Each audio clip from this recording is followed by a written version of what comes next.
welcome to another episode of Nerdy Movie News Roundup, the show where we round up all of the latest news in the world of nerdy movies. So we have a show today, I guess, be real with you. I did not have time this week to put in the, I guess we'll say the amount of effort into the show that I usually do. I usually try to make all these graphics or whatever, but honestly, in the time that I was able to just make the show, and I mean to be clear here, I'm literally just gonna open up a web browser and read from articles.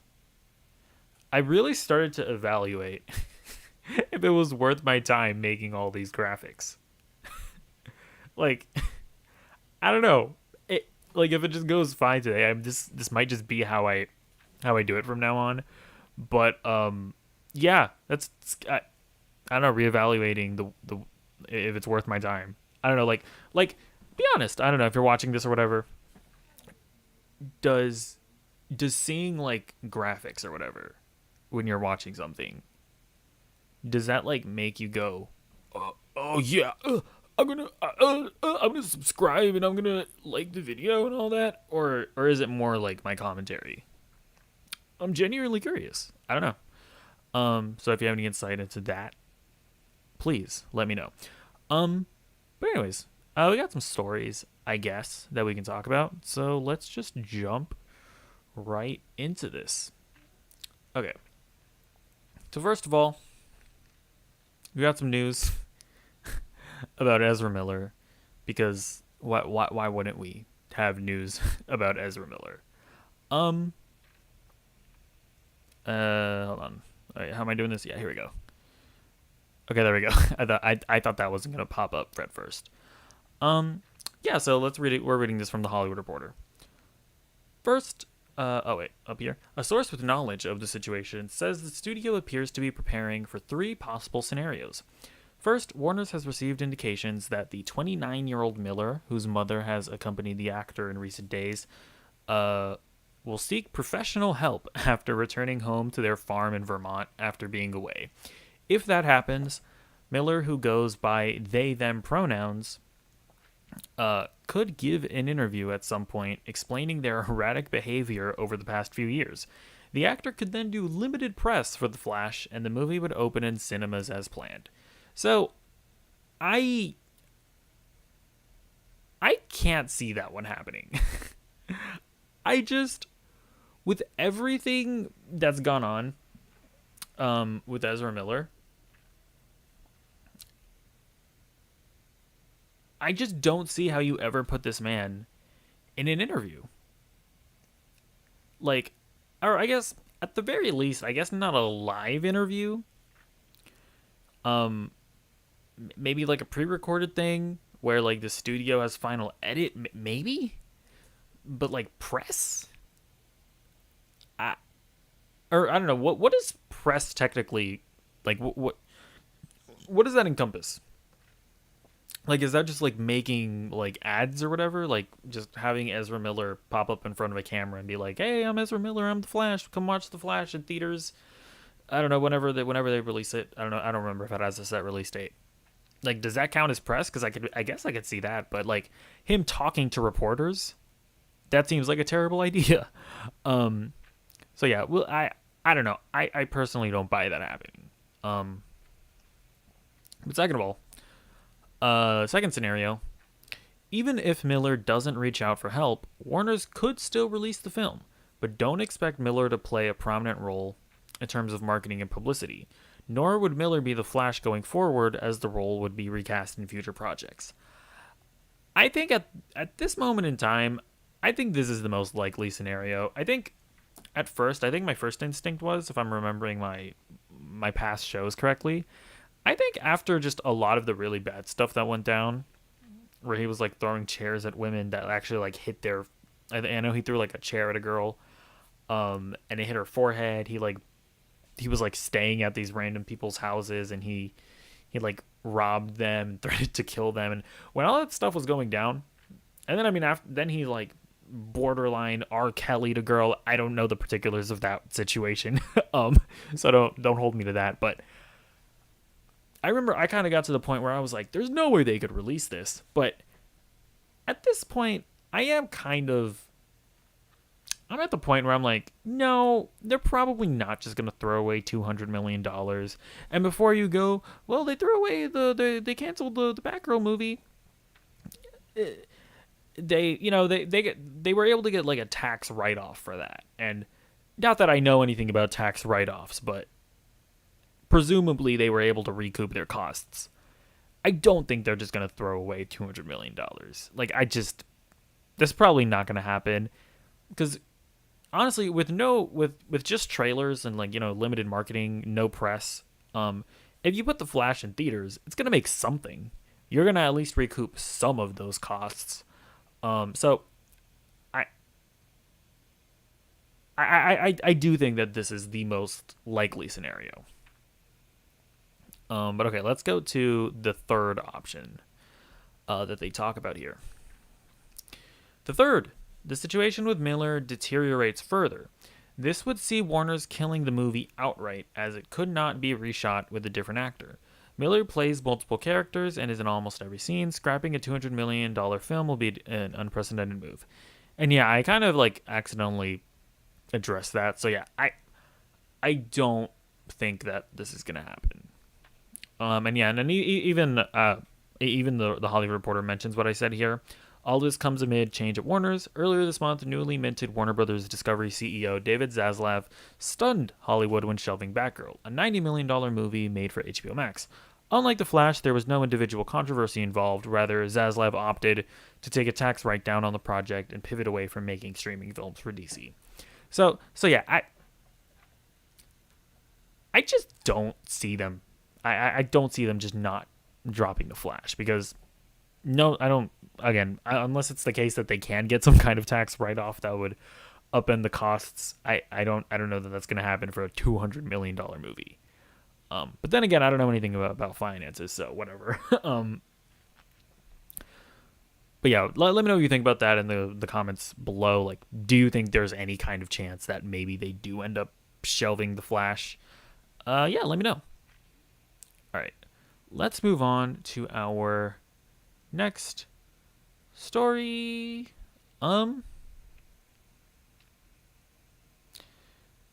Yeah, so it looks like there are some DC properties that are relatively safe. Okay, so let's go to another article by the Hollywood Reporter. Some key collaborators have received assurances their projects are safe. The Suicide Squad filmmaker James Gunn has multiple projects in development at DC, including Season 2 of Peacemaker, which is moving forward. Insiders say Blue Beetle, starring Jolo Maridueña, I hope I pronounced that right, as DC's first Latino superhero to topline a movie. I will excuse you, or I will correct you. Miles Morales? Hello? I don't know if the actor was Puerto Rican, but the character is Puerto Rican. I would assume the actor is Puerto Rican. Is it weird? Okay. I'm not gonna lie. Sometimes, because I am Puerto Rican, it does feel weird.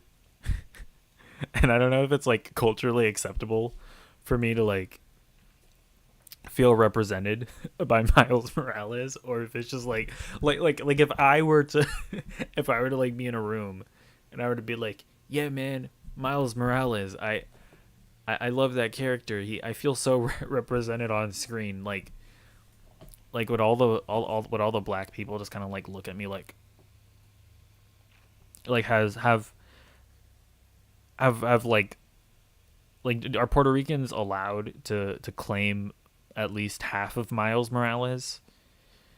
And especially me, because I mean, let's be real, I'm basically white. Like I'm like half Mexican, 25% Puerto Rican, and then 25% Irish. So I don't know. I feel like the Irish gene maybe took took up all of my all of my skin, my skin color. I'd say my face is like fairly Mexican, right? Right? Maybe you wouldn't think so at first, but like if you just looked at it, but I feel like now that I tell you and then you look at my face, I feel like you can go, oh yeah, Mexican, right? I don't know. My Puerto Rican doesn't really come out until I start talking. Like cuando estoy hablando español, me suena puertorriqueño. But like, what am I talking? Why did I bring this up? I'm sorry. This is like literally nobody cares. um, okay, we're going back to the article. All right. As DC's first Latino superhero to top line a movie, it's also on track for its August 2023 release date. After Batgirl's cancellation, observers had feared for the project, given that it at one time was slated for HBO Max before being upgraded to theatrical. The studio is also moving full steam ahead with a sequel to Joker, with Lady Gaga confirming her casting the morning of the Warner Brothers Discovery's earnings call. And then, we already knew that Black Adam and Aquaman, like, those are still coming out. We're still a little iffy on the Flash, but pretty solid that's probably going to come out. At least I'm pretty confident. And so this then again brings up the more conversation about, well, why did they really cancel Batgirl? And I still remain that there are two possibilities really as to why it was canceled. Now, we can take them at their face value, where they said that it just wasn't good enough, right? And I still kind of stand by the fact that if it is the case, that's a big if it is the case that Batgirl was just a really bad movie, I think it's a pretty respectable move. Like, I can't be too mad at it, you know? People say, oh, but the directors worked really hard on it. All the cast and crew worked really hard on it. And, I mean, don't get me wrong. I feel bad for them. You know? I would hate it if, like, my project was thrown out, you know? Like, I don't know, something that I worked really hard on was just thrown out. And, like, I wouldn't even be able to release it because, you know, because, like, a bunch of studio executives were like, nope, we're throwing it away. And yeah, I feel bad about it, but I think I heard one argument that kind of kind of solidified my feelings, and it's that this is something that happens all the time in television, right? Where pilots are made for TV shows all the time, like they are like written, they're shot, you know, post-production probably is done on them. All the cast and the crew, they poured their blood, sweat, and tears, just as much passion as in, you know, this Batgirl situation. And then, you know, networks, they look at it and they're like, that's bad. We don't want to air it. It's something that happens, and you know, it's unfortunate, but it's true.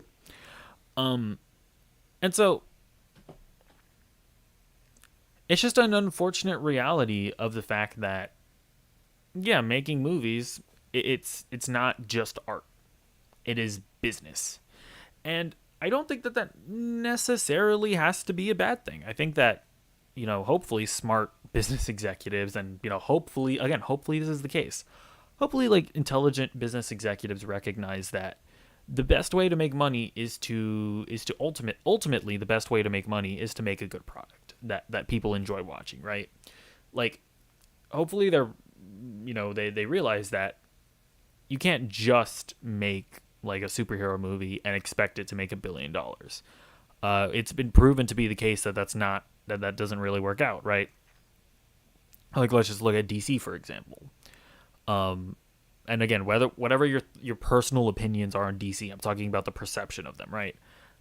You know, the Zack Snyder movies, and then like Suicide Squad, which was studio meddled and, you know, in an improper manner. You know, those movies come out, people generally, you know, don't really care for them. And then Justice League comes out, this movie that it was all building to, and people just kind of went, we're just not really into this.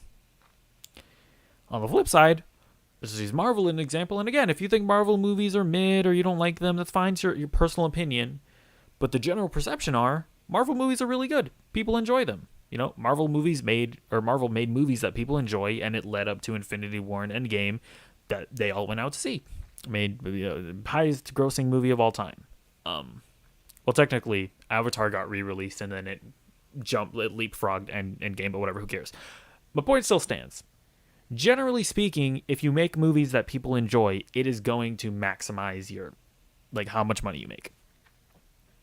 So it doesn't necessarily have to be a bad thing, right? The fact that this is a business and studio executives make money. So if it is the case that Batgirl it was just a really bad movie, or as they thought Batgirl, in their opinion, right?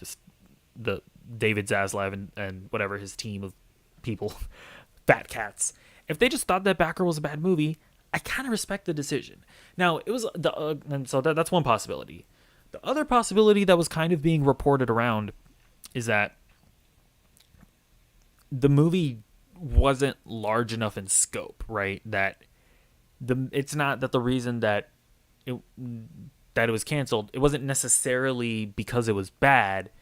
It's just that it wasn't quote unquote cinematic. Now, if that's the case, because the reports also mentioned that it was a much more smaller and intimate film. If that's the case, that it just didn't have enough boom boom punchy action scenes, if that's the case, then I do think that sucks. If this new direction that Warner Brothers wants to go in is that we're not going to greenlight projects unless they're these huge grand stakes films where the city has to be destroyed and blue light goes into the sky. If that's all they want to do, then yeah, I do think that sucks, right? Now, one thing that and then the counter to that is going to be oh well, they're greenlighting a Joker too, and that's true, but they're only greenlighting it because the first Joker made $1 billion. The real question is, would this new regime greenlight the first Joker? That's the real question, right? So I don't know. So yeah, that's kind of where I'm at. At the end of the day, we haven't seen Batgirl. We haven't seen it. We can't say for sure if it's good or not. But my point still stands. If this new regime, if David Zaslav genuinely just thinks it's a bad movie, then I kind of respect the decision. But yeah, at least we can say that at least, we haven't seen what they've seen of Blue Beetle, and we haven't seen Aquaman, we haven't seen The Flash, we haven't seen Black Adam, we haven't seen Shazam. But at least they believe that those movies are good. Although as far as the trailers are concerned, I think Shazam looks fun. I think Black Adam looks kind of bad. But anyways, we'll see. And yeah, and it looks like they like what they've seen of Blue Beetle so far. And I mean, James Gunn is James Gunn. They're gonna want to work with him in the future, obviously. And by the way, that's actually a good sign, right? The fact that even though the Suicide Squad lost money, it was not successful in the least. At least it's a pretty good sign that that David Zaslav isn't just going to go, all right, well, James Gunn, we're going to throw you out to the gutter. At least they recognize that, hey, this is a guy that makes really good movies. He made the Guardians of the Galaxy. We should still give him more chances. So there's that. We'll see exactly just how these movies end up, and then we can gauge whether this guy has good discernment or whatever. All right, next story. Apparently, Walter Hamada was going to leave over the whole Batgirl thing. All right, let's look into this article.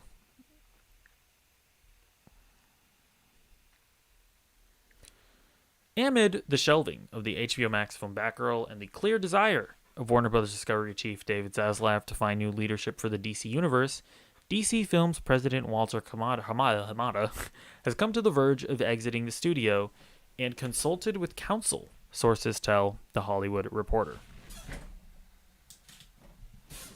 Hamada has now agreed to remain in his post at least until the October 21st release of the Dwayne Johnson film Black Adam, according to sources with knowledge of the situation. He's pausing, says a source. The decision has not been made to make this adversarial yet. Hamada could not be reached for comment. This tension comes as Zaslav has vowed to do what he has called a reset with respect to DC. With a 10-year plan he hopes will allow the brand to compete with Disney-owned Marvel Studios, which has built the biggest film franchise in history. We think we can build a much stronger, sustainable growth business out of DC, Zaslav said during Thursday's earnings call. As a part of that, we are going to focus on quality. We're not going to release film before it's ready. DC is something we can make better.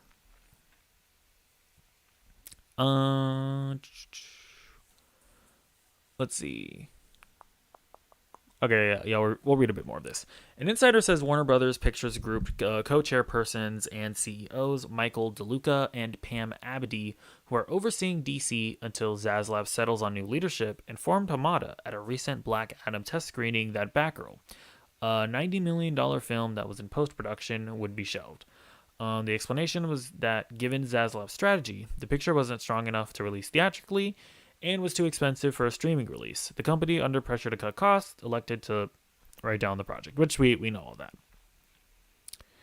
And then it also says a source with knowledge of the situation says Hamada was upset and not being consulted and concerned about the impact on those involved in making the film. So it seems that that Walter Hamada, right, he's been the guy who's kind of... Oops, hold up. Look, I turned my camera back on. There I am. So it seems like this guy, Walter Hamada, which, like I mentioned before, he's kind of been the guy that's been sort of in charge of DC, of their movies. He's not really been the Kevin Feige, because... I don't know the exact internal structures, but clearly, I think there were people above his pay grade that was like greenlighting stuff like Zack Snyder's Justice League. Probably people above his pay grade that like did what they did to like Suicide Squad and all that. So I can't speak to exactly the studio structure there, but I will say, the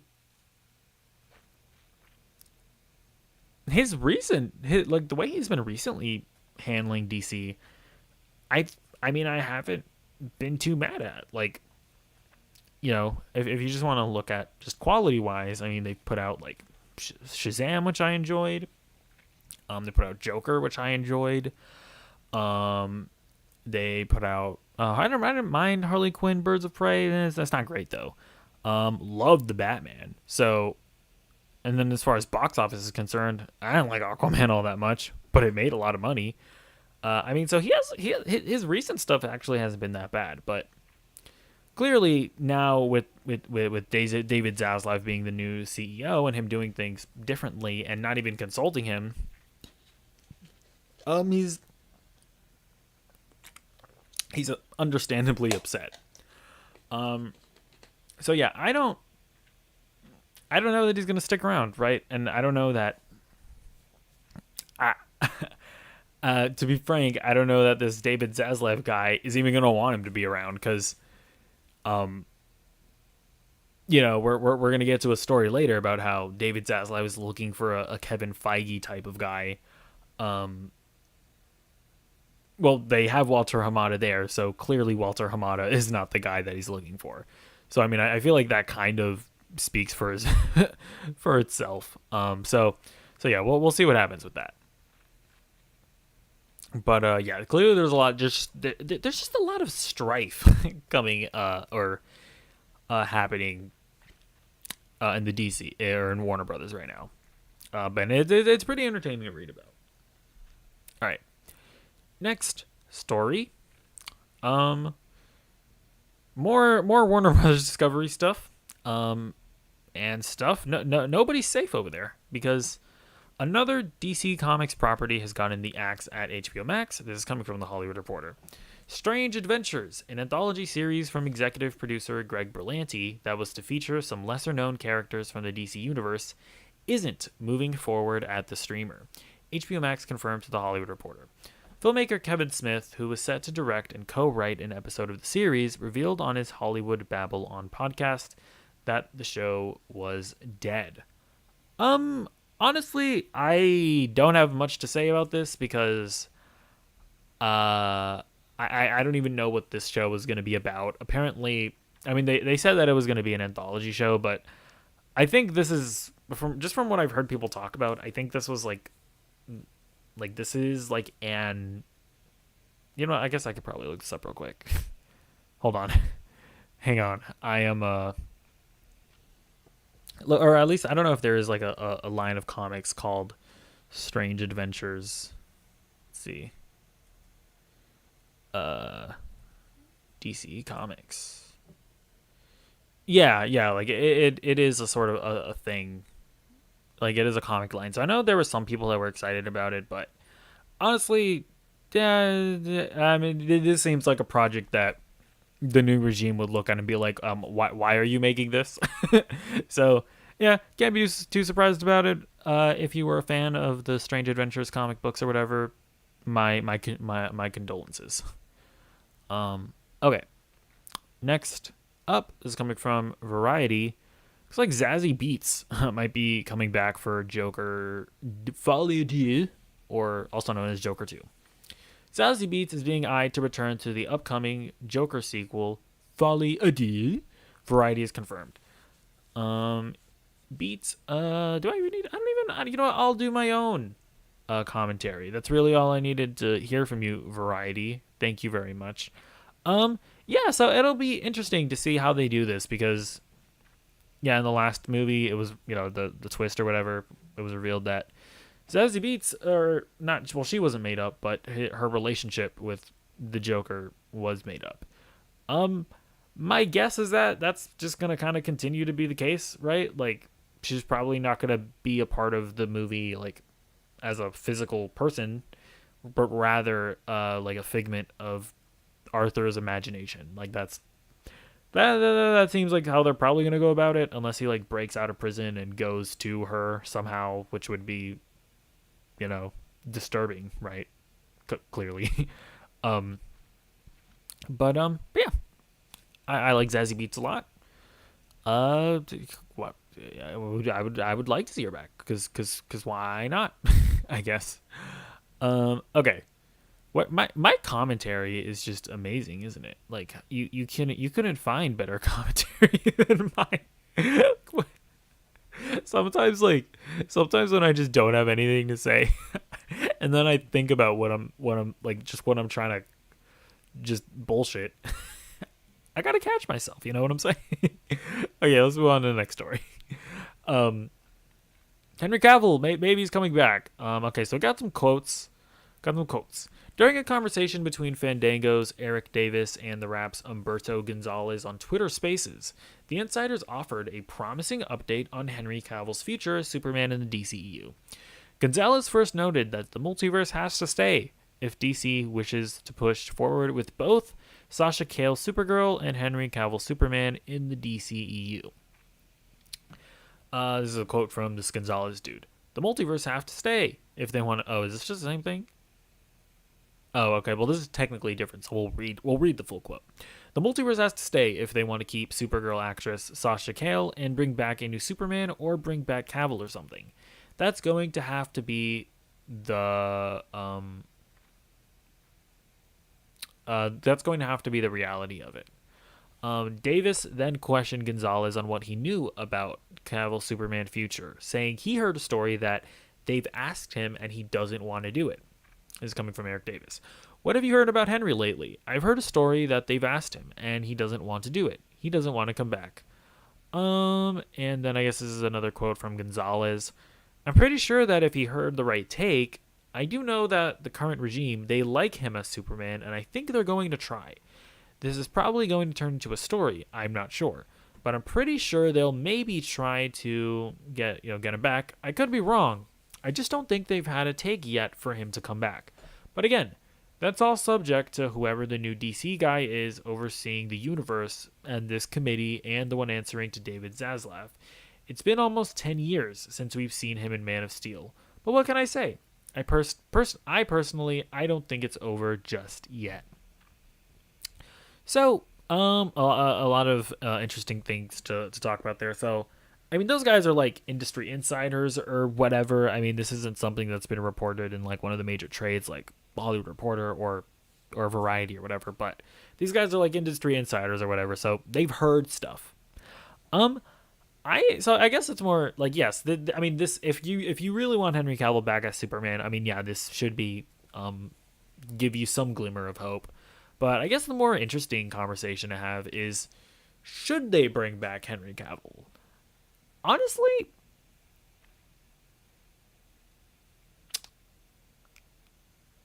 I would say yeah. Like, okay, if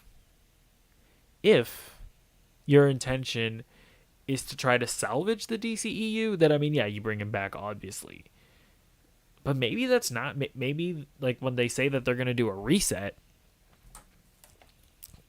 I mean, if you're gonna do like a brand new Superman,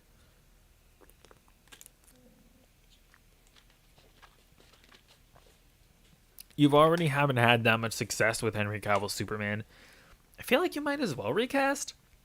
But then again, I feel like since Henry Cavill's been Superman, I feel like he has had just like a surge of popularity, right? With whether it be like him just being kind of popular on the internet and people being like, I like that guy, or him being in The Witcher where he's been massively popular.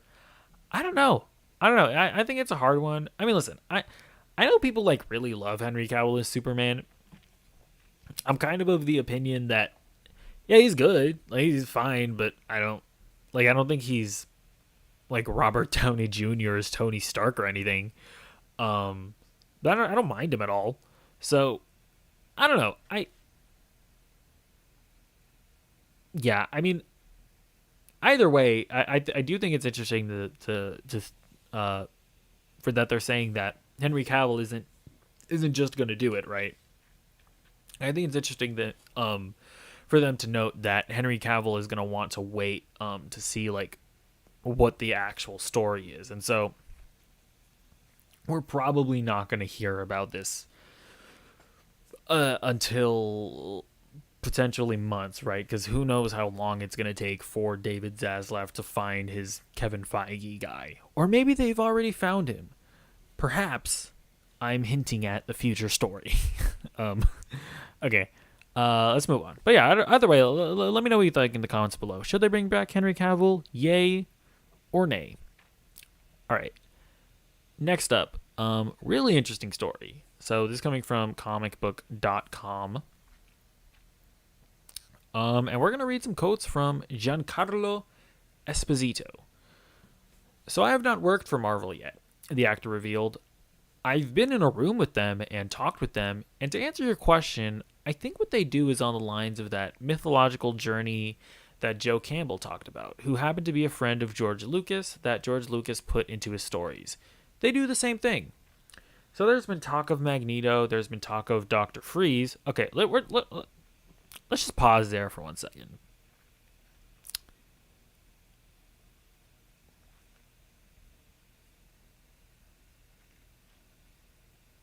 What? Dr. Freeze. Now, maybe I'm wrong. I don't think that there is a Marvel character of the name Dr. Freeze. I do believe, or what I'm taking from that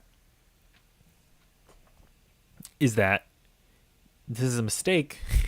Giancarlo Esposito maybe doesn't know the difference between Marvel and DC. And that's kind of sounding to me like maybe he met with Matt Reeves about playing Mr. Freeze and maybe the Batman too.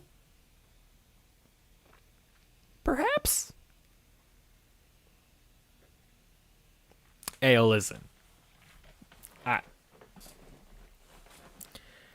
this is, I mean, this is like the most. This is the most, because I know everybody wants to see Mr. Freeze as the next villain, but this is the first thing that I've heard that makes me think, but maybe Matt Reeves is thinking about Mr. Freeze as being the next or being at least a villain in the Batman 2. So that's super interesting. I don't feel like anybody's talking about that. The fact that he just dropped that, and also, I mean, yeah, Giancarlo Esposito could play Vicky Vale. I mean, and he'd crush it. So what?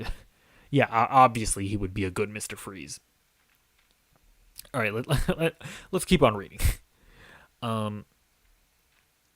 Okay, there has been talk of who else are they talking about over there? Oh, Doom, and there is Professor X. Pick one. I'm going to go for something that is a little bit different. I'm going to go and put it out in the universe that it is Professor X, Esposito added. The studio unveiled their plans. I don't need to read anymore.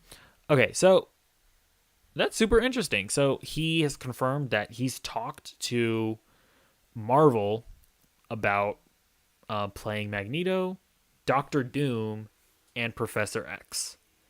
Now, I think that's interesting. I'm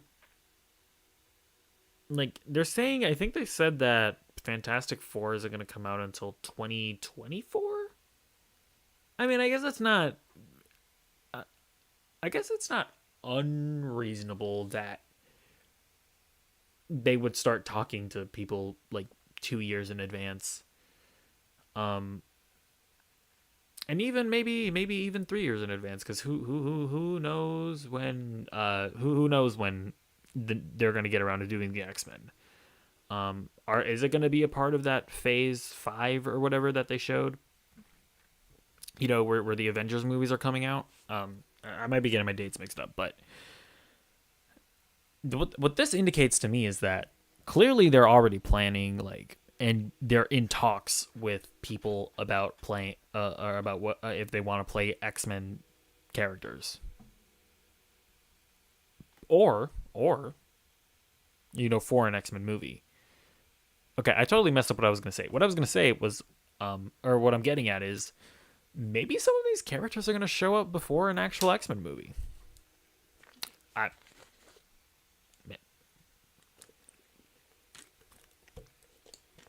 I'll throw that out there. Or maybe they just talk with actors like way before they actually get around to production. I mean, that's also possible, and that's also probable. But yeah, no. Okay, so I guess we'll talk a bit more about Giancarlo Esposito just in general for these roles. Honestly, out of all of these, I'd be more interested in seeing him play Professor X, only because he's already played the villain so many times, and if we're being honest, he kind of plays the same villain in everything he's in, right? Whether it be Breaking Bad or The Mandalorian or The Boys, they're all Gus Fring. Now, to be fair, I mean, I do feel like a Magneto would probably, I mean, he would be a different kind of villain, right? Where he wouldn't be necessarily as, I mean, no, he'd still be as cold and calculating, but there'd be more sensitivity there, I guess. Obviously with a Mr. Freeze there would be a lot more sensitivity. Like he would be a lot more emotional. Cuz the thing about like Gus Fring and, Edgar Stan and whoever he is in The Mandalorian, those are like very like cold and calculating and almost like heartless, right? To be fair, these villains wouldn't be quite that much, right? Maybe Doctor Doom, but yeah. So while I will concede that Magneto and or Doctor Freeze, not Doctor Freeze, Mister Freeze, those would be different kinds of villains. I don't know. I'm still super fascinated to see him. Like, I want to see him play a good guy, and I think Professor X would be great. But yeah, let me know what you would want to see Gus Fring play. Okay, next up we have some pictures to look at for Ironheart. So This is Anthony Ramos as the villain. Apparently his name is the Hood. Um, Not gonna lie, pretty dumb costume. I mean, apparently it's comic accurate. Let's actually might as well just look this up. The Hood Marvel. All right, who is this dude? I guess this guy. I mean, yeah. No, this looks cooler than the outfit. No, these look cooler. I feel like these look cooler. Or I don't know. Maybe it just looks cooler because it's like drawn. I don't know. Okay, wait, what does it look like here? Yeah, no, this looks bad. But again, the thing that you always have to take into consideration with like set photos is that it's always gonna like the like costumes are often made with the intention of like being color graded and shot in specific ways like it's a thing you can't necessarily judge a costume by like random set photos. But yeah, this does look pretty dumb. But yeah, but at the same time I will concede that especially when we look at like James Gunn, like he has like when you look at the Suicide Squad or just Peacemaker, just look at Peacemaker, it's a ridiculous costume, but for some reason it just kind of works. And maybe the same thing will happen here. But yeah, first impression not very good. But then we also have Ironheart. So we actually have a look at the suit. So my first impression here is that this is a lot more bulkier than I guess I would have expected. Like this looks a lot more like a I don't know. I guess this kind of looks more Hulkbuster-ish to me. Not quite as big as a Hulkbuster, but also not as slim as a regular Iron Man suit. However, what I think is the most exciting thing about this is that we're getting back to practical Iron Man suits. I think one of the biggest problems for myself, at least. Oh my gosh, my camera. I'm sorry. I really need to get better at working with my equipment. But yeah, I think one of my biggest problems with the Iron Man suits have been just the fact that they've been very over reliant on CGI. And it's one of those things where if you go back and you watch the original Iron Man movie and even Iron Man 2, those movies still look great. And the Iron Man suit, specifically, still looks great. And it's because they used a lot of practical stuff, right? Like they would use practical chest plates and stuff. And, as Tony Stark, or as Robert Downey Jr., as the movies got bigger and as he was able to negotiate more, he eventually got to the point where he was like, I'm not wearing those heavy suits anymore. And so that's when I think the visual effects got worse over time. But yeah, I think it's awesome that they're getting back to just practical stuff. So honestly, that's the most exciting thing for me. But other than that, not too much to glean from those pictures. Oh yeah, also the fact that the suit is bigger than I thought it would be. But also maybe that's not the only suit she has. So we'll see. All right. Next up, apparently that Five Nights at Freddy's movie is still a go. So, or is still happening. So this is from Jason Blum. He's like the CEO or president or whatever of Blumhouse Productions, which, they make a bunch of like horror movies that are made for like really cheap, and they make a lot of money, right? They've done stuff like the Halloween remakes. I think they made like Happy Death Day, right? What else do they make? I don't know. They make stuff. They make movies, and they've been working on a Five Nights at Freddy's movie. But it's one of those things that's just been in development hell. But either way, he put out this tweet here that says, "It's great to be working with Jim Henson's Creature Shop. Their experience and expertise with animatronics is absolutely killer." And so when you look at this picture, I mean, you look at the little feet. Those are Freddy feet. You look a little bow tie. It's a Freddy bow tie. He's got a microphone. Those look like Freddy hands, and he's got that that incredible rotund shape of the body of Freddy. This is clearly a Five Nights at Freddy tease. And this is the most tangible thing that we've gotten as far as that Five Nights at Freddy's movie in a really long time. So, I mean, yeah, they've apparently gotten to the point where now they're in pre-production. So I guess it's safe to say that this movie is finally happening. I feel like this movie has been in production since like 2016 or so. It's been crazy. But yeah, I don't know. I'm not like a huge Five Nights at Freddy's fan.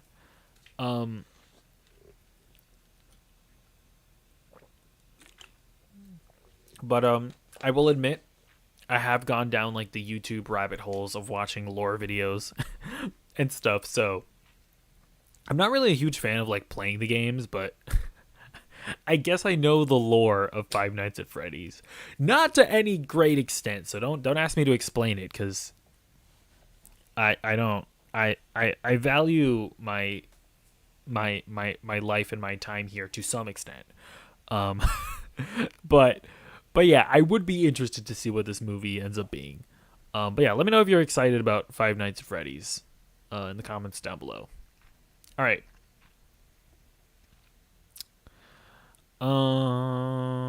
Let's see, what's this next story? I should probably know what the next story is, right?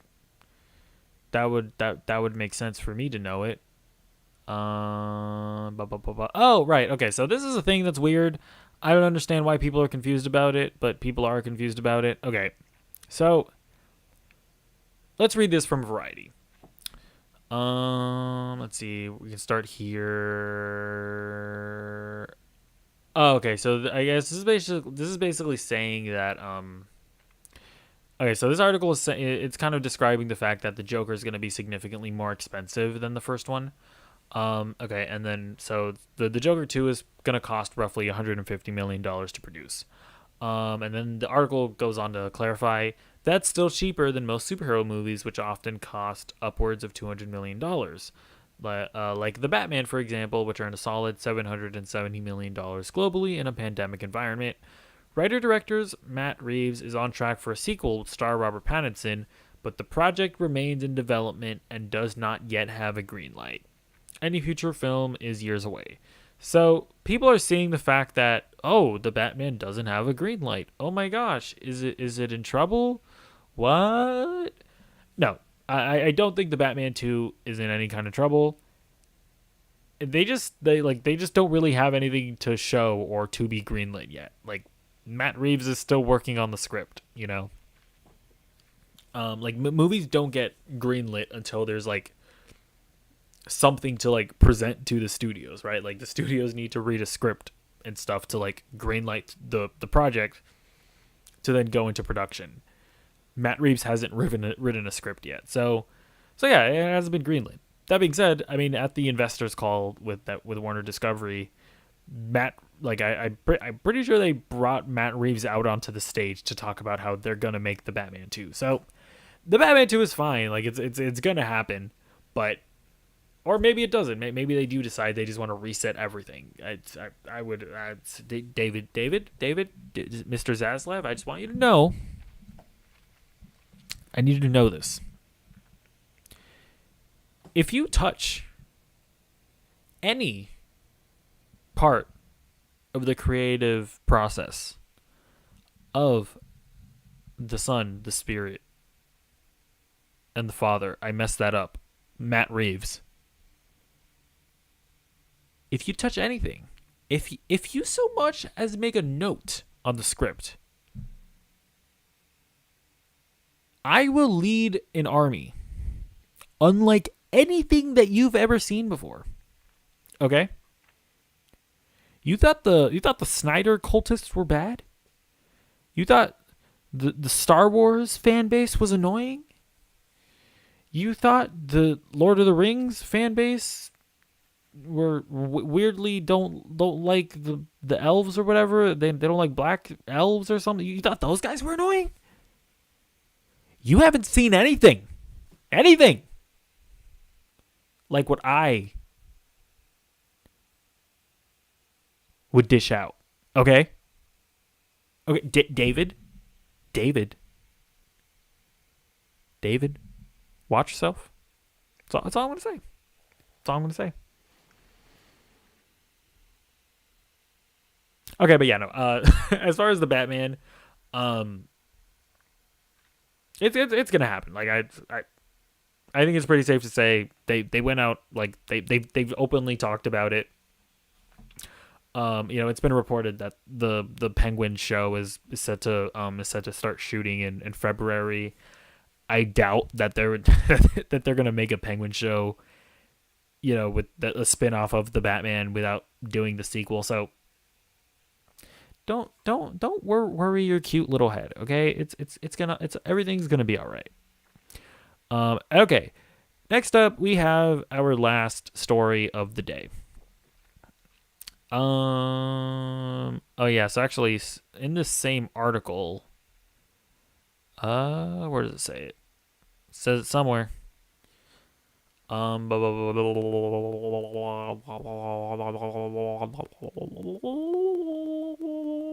for it. Where is it? Oh my gosh. Wait. Okay. Here's the paragraph that I need to read. Okay, sorry. Like I said, I haven't. This is a bad show. Okay, I didn't prepare. I'm just reading articles over here. Okay, so there's another paragraph in this article that got people talking. Okay, so we'll just read this. Whatever film might feature Grace in the Batgirl cape and cowl again. Oh wait, interesting. Hold on. It's actually kind of this is another interesting part of this article that I'm personally discovering. Oh, okay. Oh, hold on. Okay, hold on. There's actually more to this article that I didn't even fully read through because I'm half-assing the show. Okay, so it says here, and yet a Black Canary standalone movie starring Jurnee Smollett reprising the title role from 2020's Birds of Prey is still reportedly in development for HBO Max. So actually, that's another thing to point out. Warner Brothers Discovery, they haven't said, or at least what's been reported is that it's not that they're not going to make movies for HBO Max. It's that they're not going to be they're not going to be more than $40 million movies. So interesting that Variety is reporting that Black Canary movie might still be a thing. Okay, and then a newly installed Warner Brothers Pictures group chiefs Michael DeLuca and Pam Abdy, in seeking to mend fences with Batgirl star Leslie Grace, are entertaining the possibility of having her continue to play Batgirl in a future DC film, or at least star in another Warner Brothers production. So that's it. Okay, well, let's talk about those two things for a minute there. I legit didn't see those until now. See that this article mentioned that until now. Yeah, super interesting that they're not scrapping that, because that Black Canary movie. I didn't love Birds of Prey, but I mean, I thought Jurnee Smollett was fine in that role. I don't think she had much to do in that movie, but I mean, I wouldn't mind seeing a solo movie. I mean, yeah, but I know that's been in development. But yeah, just important to note, if they were to make a movie, if they were to give her a movie for HBO Max, it just, they're still open to doing that. They're just not going to spend $70 million on it like they initially did for Batgirl. Which then ballooned to $90 million during the pandemic.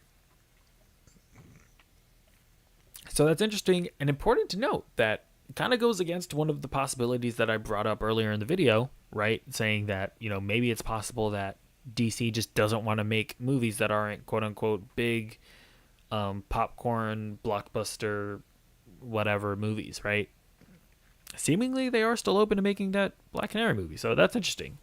Also interesting to see that maybe they'll bring back Leslie Grace at some point. to play Batgirl. That's honestly, I don't think that's something that I've said, but that's something that I've thought of like, I mean, honestly, like we might still see her be Batgirl in the future. It just wouldn't be in this specific movie. So yeah, it's super interesting things to think about. Okay, let's read further here. And okay, whatever film might feature Grace in the Batgirl cape and Cavill again will likely be up to whomever Zaslav ultimately empowers to lead DC. By directly citing Kevin Feige and Marvel Studios as a model for DC's future in the earnings call, Zaslav threw more fuel onto an already raging rumor mill over who could get the job. One example: Greg Berlanti, who oversees many of DC's television properties, has been loudly whispered as a possibility for the role, but no one from Warner Brothers has actually approached his camp. Berlanti has not pursued the job, and insiders believe that the superstar producer wouldn't be interested in going in-house. Okay, so I guess we'll address that last part, which I think is important. They haven't actually gone to Greg Berlanti, and Greg Berlanti hasn't been especially interested. And so I will come out and say, I don't think they're going to get Greg Berlanti. At least not just Greg Berlanti. So I'll get to that in a minute. And like, because honestly, I know it sounds weird, but Greg Berlanti being like, and like notice the end of that paragraph where it said he's not interested in going in house.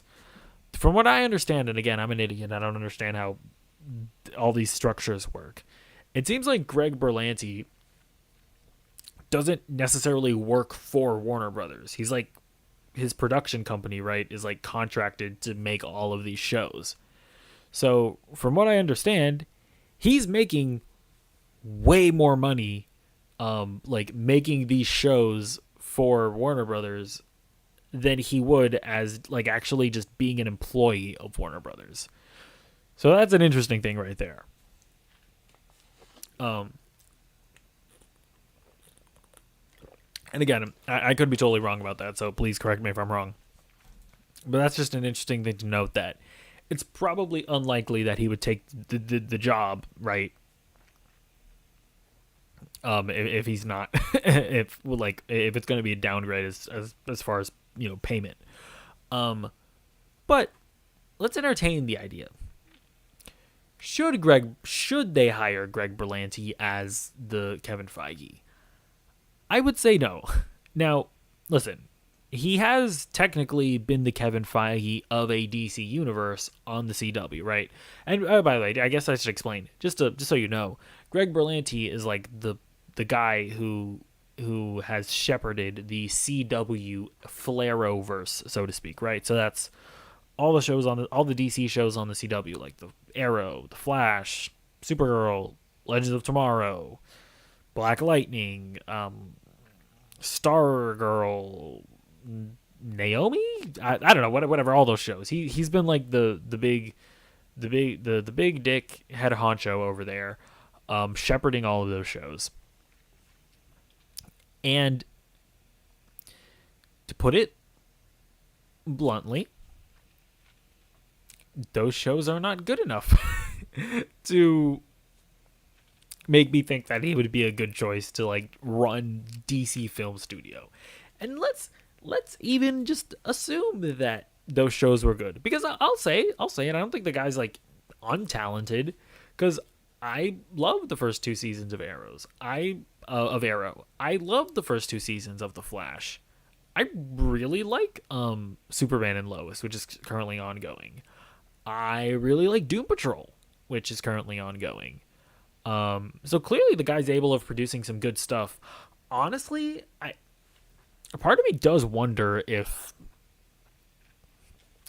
maybe one of the main problems is that he's kind of overexerting himself and spreading himself too thin, because that is actually one of the concerns of the MCU in general, where like even Kevin Feige, you know, he's been able to be super hands-on with his movies all of these years, but now that they're doing like 4 movies a year and they're doing TV shows as well, he's clearly not able to be as involved with all of these projects. And it's not a coincidence. I don't think it's a coincidence that, the overall sentiment of these movies or of recent MCU stuff has been that it has been as that, or that it has been that it hasn't been as good, right? So maybe that's kind of, no, I'm thinking out loud here. Maybe that's kind of the case with Greg Berlanti as well. So who knows, something to think about there. Um, but yeah, overall though, even when you take the best of the CW DC shows, I still don't know that that's good enough to then go on to do that on film. Like for as like I don't know that those still aren't on the quality that you would want a DCEU to be at. Not to mention that movies are obviously a different thing from film altogether. Now, that being said, when if you were to then tell me, okay, well then go out and get a Kevin Feige, who out there is has like the skill set of a Kevin Feige. Truth be told, I have no idea because Kevin Feige has such a specific skill set that it's honestly really hard for it's going to be really hard to make that higher, right? Because when you look at Kevin Feige before the MCU, he was actually a producer on like a lot of the early comic book material, right? Like I believe he was a producer on like the original Sam Raimi Spider-Man movies. I believe he was a producer on the original X-Men movies. I think like he was on like Fantastic Four. So whether or not you like or dislike those movies, he was able to learn from those movies, learn what works, what didn't work, and he's a really unique guy that is very knowledgeable, right, about comic books and passionate about comic books. But then he also has the skills to be like a film producer, like an actual legit producer. And so part of me wonders, and this is just me spitballing here, when you look at Greg Berlanti, sure, he maybe doesn't have the right skill set to be like a film producer, but or like a studio head for movies, but to be fair, he does have experience as far as building out a universe. And I don't think that that's not valuable. So maybe the whole mindset of hiring one guy to oversee the DCEU, maybe that's not necessarily the way to go, because what if you got Greg Berlanti, right? With his experience as far as universe building, and then you paired him up with just like a legit film producer that's like really really good at producing films. What if you paired them up to have them lead the DCEU? Because I think it's a possibility that there just really isn't a guy out there that, other than Kevin Feige, that can be a Kevin Feige.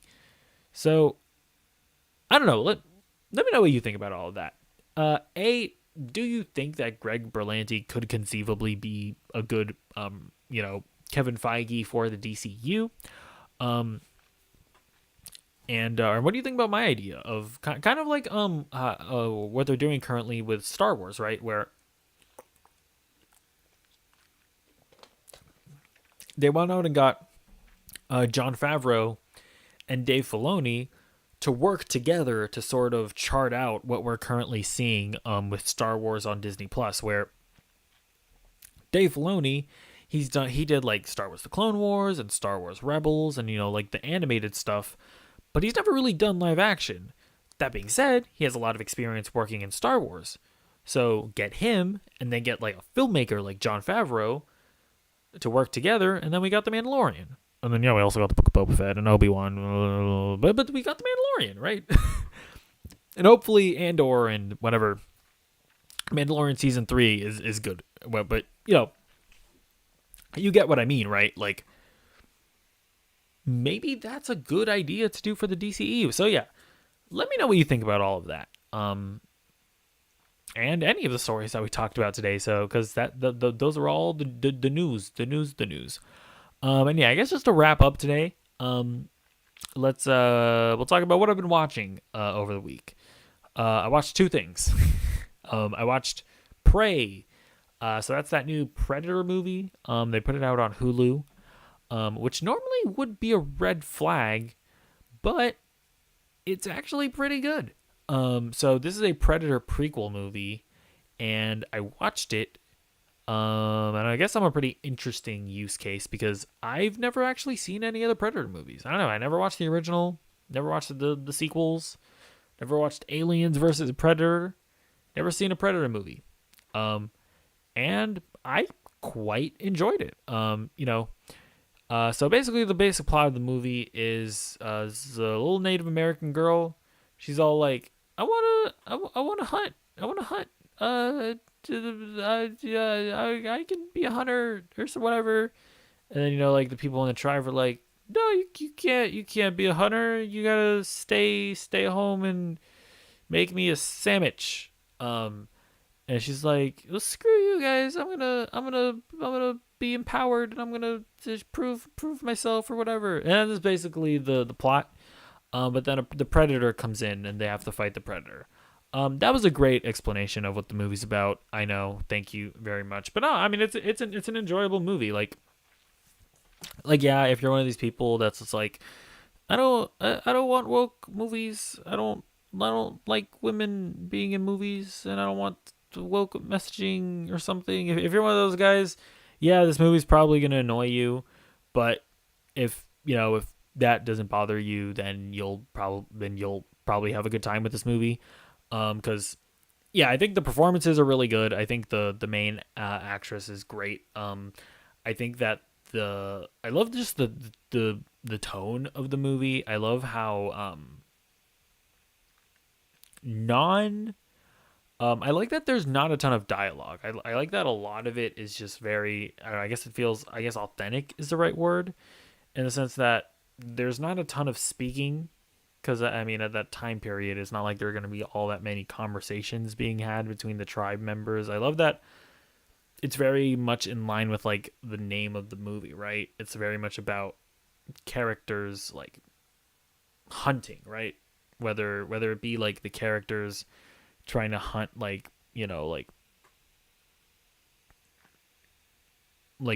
regular animals, or if it's the predator hunting the people. It's all very silent and very visual, right? Which I really appreciated.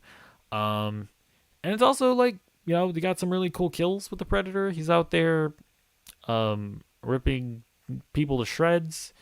He's got a gun. He's shooting people. He's out there doing stuff.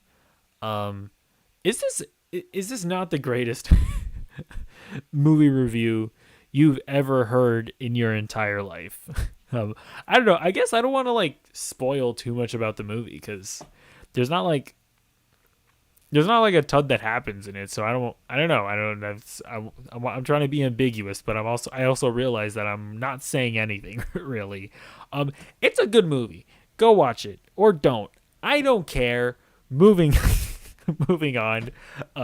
Sandman. Also, I should say I am very sleep deprived right now. Like I didn't want to do the show today, but I was like, you know what? I got to do the show.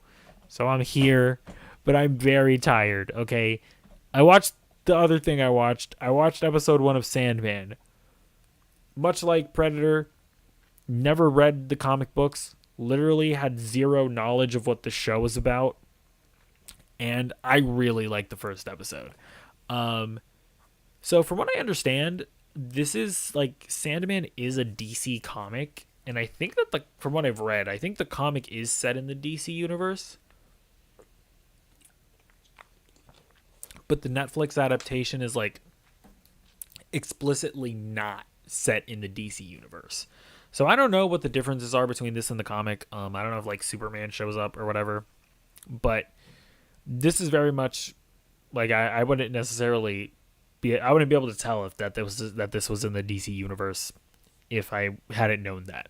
Like I wouldn't have watched this and gone that this is a comic book, right? And yeah, so this is another one of those. This is another thing where I'm like, it's not that there's not a lot that happens in here.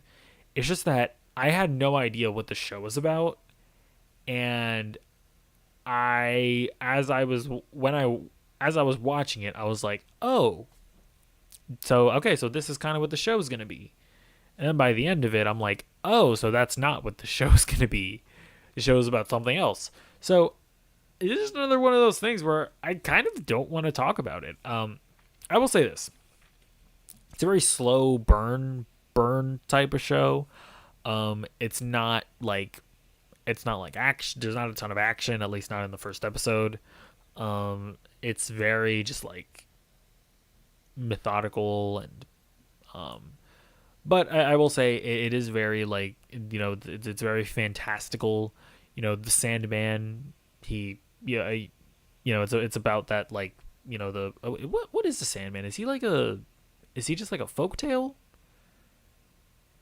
or like what is like I think he's in the vein of like Santa Claus, right? And Sandman. The only reason I say that is because I remember there was a Sandman in the Tim Allen Santa Claus movies. So I think he's in the same vein as like Santa Claus. But yeah, like basically the Sandman, he's a dude that can like control your dreams or he's like the god of dreams or something. So it's very like surreal in a lot of ways, and there's a lot of mythology and world building that happens in the show that I think is very interesting. But I think what's most fascinating is just after the first episode, I'm still not entirely sure like what the rest of this show is going to be about necessarily. Like I couldn't tell you where it's going, which I think is kind of cool.